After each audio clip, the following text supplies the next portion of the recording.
आपको धरती का अंत दिखाई देगा। ये जगह किसी जन्नत और किसी जहन्नुम से कम नहीं है। इस जगह का अपना कोई भी टाइम जोन नहीं है। ये जगह वैज्ञानिकों के रिसर्च के लिए सबसे अच्छी मानी जाती है। यहाँ पर 300 किलोमीटर प्रति घंटे की रफ्तार से हवाएं चलती हैं, जो किसी भी बिल्डिंग को आसानी से गिरा सकती हैं। यहाँ कुछ ऐसे जीव हैं जो यहीं सरवाइव कर सकते हैं। अगर इनको कहीं और शिफ्ट किया गया तो ये मर जाएंगे।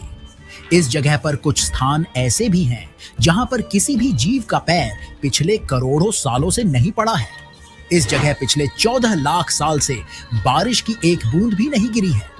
फिर भी इस जगह पूरी पृथ्वी के मीठे पानी का 70% से भी ज्यादा भाग मौजूद है।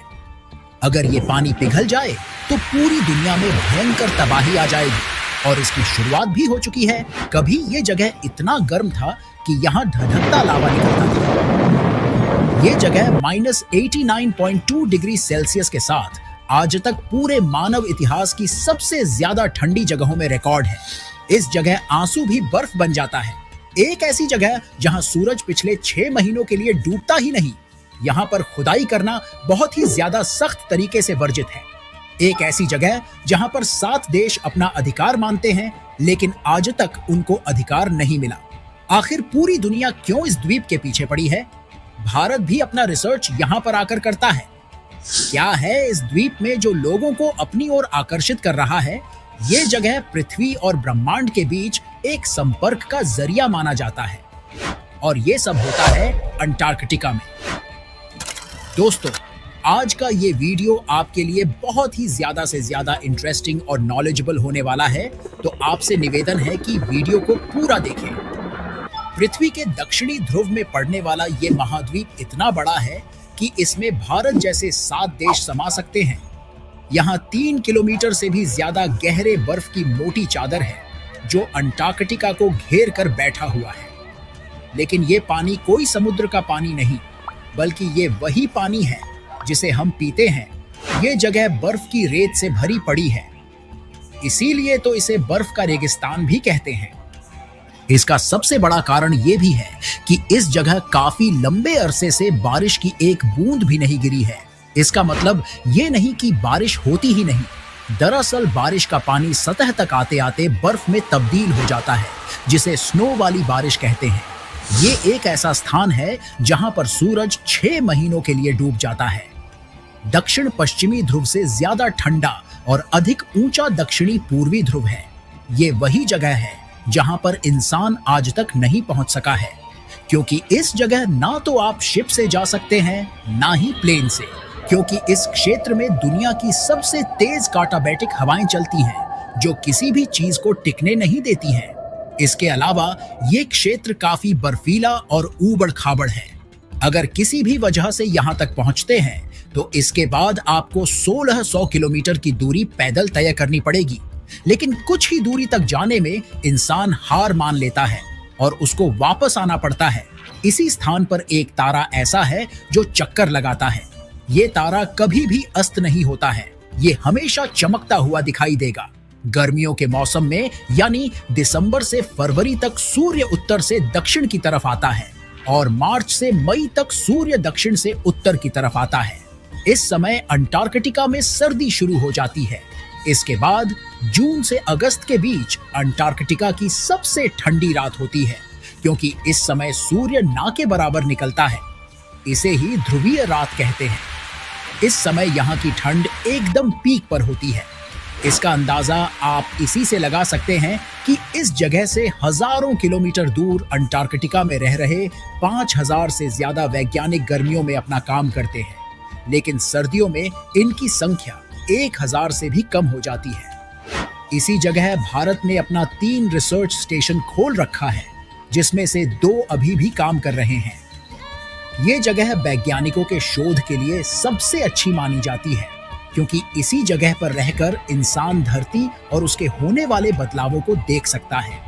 इसके अलावा यहाँ से वो अंतरिक्ष में अपनी सीधी नजर रख सकता है, क्योंकि जिस जगह हम रहते हैं उस जगह नमी और धूल के कण मौजूद होने के कारण अगर हम टेलीस्कोप से देखते हैं तो स्पष्ट दिखाई नहीं देता है। लेकिन अंटार्कटिका में नमी की मात्रा ना के बराबर है, और धूल भी नहीं है। इसीलिए यहाँ से अंतरिक्ष की गहराइयों में हम बड़ी ही आसानी से नजर रख सकते हैं। आपने ब्लैक होल के बारे में तो सुना ही होगा, लेकिन इसका स्पष्ट तस्वीर आया 2019 में, वो भी अंटार्कटिका में लगे टेलीस्कोप से।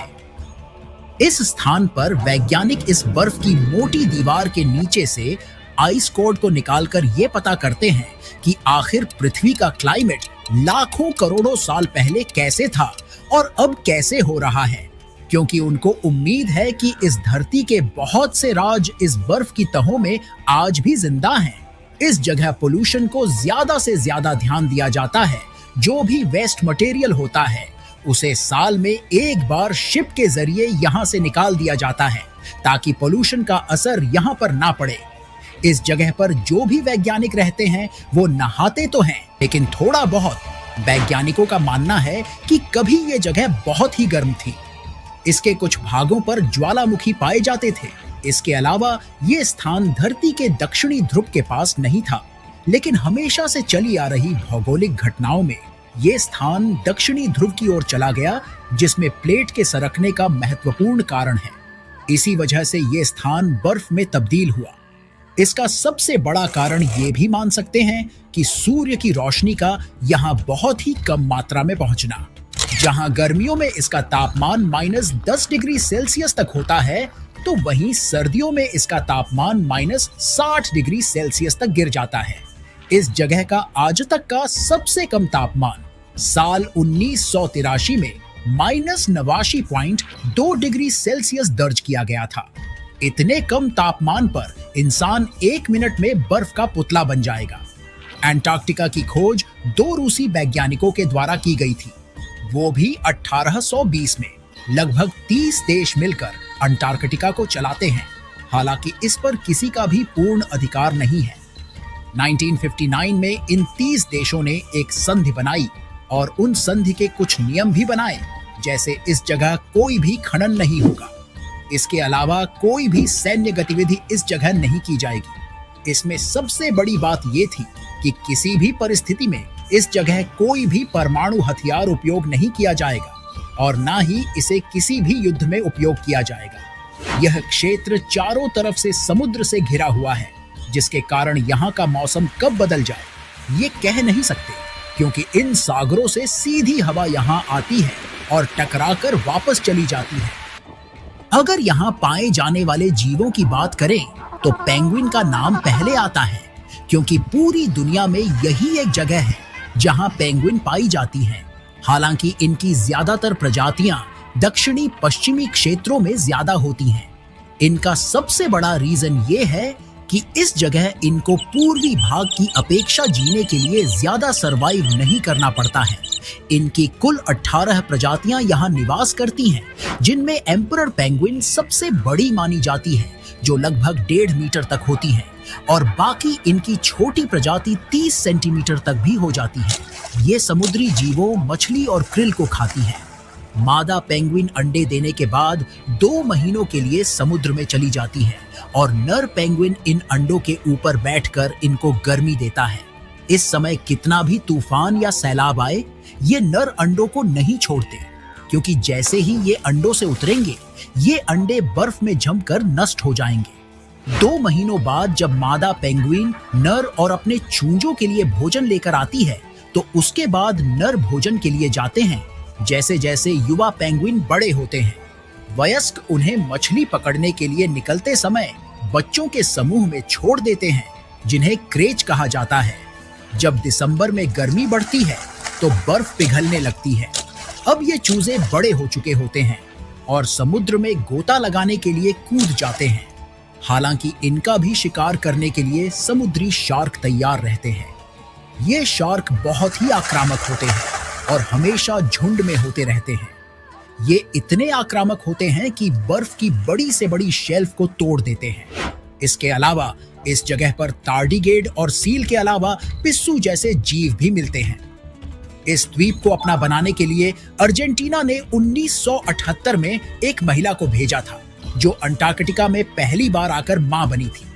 हालांकि तब से लेकर अब तक कुल 9 महिलाओं ने इस जगह बच्चे को जन्म दिया। लेकिन इन 9 महिलाओं में किसी भी महिला या किसी भी बच्चे का जन्म को लेकर कोई भी परेशानी नहीं हुआ। ये एक सार्वजनिक स्थान है जिसे इस पृथ्वी का तोहफा कहा जाता है। इस स्थान पर जहां वैज्ञानिकों की बस्तियां हैं, वहां पर आप सिर्फ बाई प्लेन से ही जा सकते हैं। हालांकि यहाँ पर कोई भी एयरपोर्ट आपको देखने को नहीं मिलेगा। इसका सबसे बड़ा रीजन ये है कि बर्फ की वजह से इस पर ना तो कंक्रीट को बिछाया जा सकता है और ना ही किसी और चीज को। इस जगह सिर्फ बर्फ को रोलर करके ही बड़ी ही आसानी के साथ उस पर प्लेन को लैंड कराया जाता है। जो पायलट होते हैं उनको स्पेशल ट्रेनिंग दी जाती है जो कि इसी के लिए तैयार किए जाते हैं।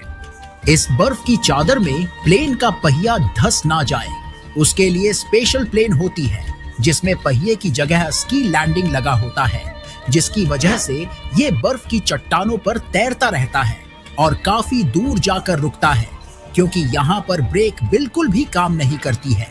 आपको जानकर हैरानी होगी कि यहाँ का पानी पूरी पृथ्वी का सबसे उच्च क्वालिटी का पानी माना जाता है, लेकिन इंसानों के अपने फायदे के लिए इस जगह को भी नहीं छोड़ रहे हैं।